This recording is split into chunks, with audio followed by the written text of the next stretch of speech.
नमस्कार. सीनियर केअरमध्ये एक अतिशय महत्त्वाचा प्रश्न. आपल्या सीनियरसाठी आपण असिस्टेड लिव्हिंग किंवा स्ट्रक्चर्ड केअर याचा कधी विचार करायला पाहिजे? माझं नाव Abhay Lonkar. Healthy wrinkles senior care कंपनीचा मी फाउंडर. गेले 4 वर्ष आम्ही याच्यामध्ये काम करत आहोत. World health organization, national institute of ageing अशा ज्या संस्था आहे यांचं या बाबतीमध्ये काही मार्गदर्शन आहे. 8 प्रश्न आहेत. प्रश्न पहिला, आपले सीनियर वारंवार पडत आहेत का?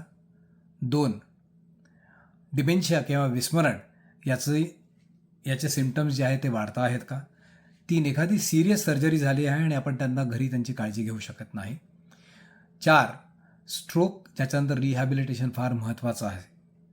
5, ॲक्टिव्हिटीज ऑफ डेली लिव्हिंग म्हणजे जेवण करणं, कपडे घालणं, औषध घेणं, अंघोळ करणं याच्यामध्ये त्यांना फार मदत लागते. 6, वारंवार डॉक्टरांकडे जावं लागतं आहे किंवा हॉस्पिटलायझेशन करावं लागतं आहे. 7, केअर गिव्हर आहे त्यांची फार दमछाक होते आहे.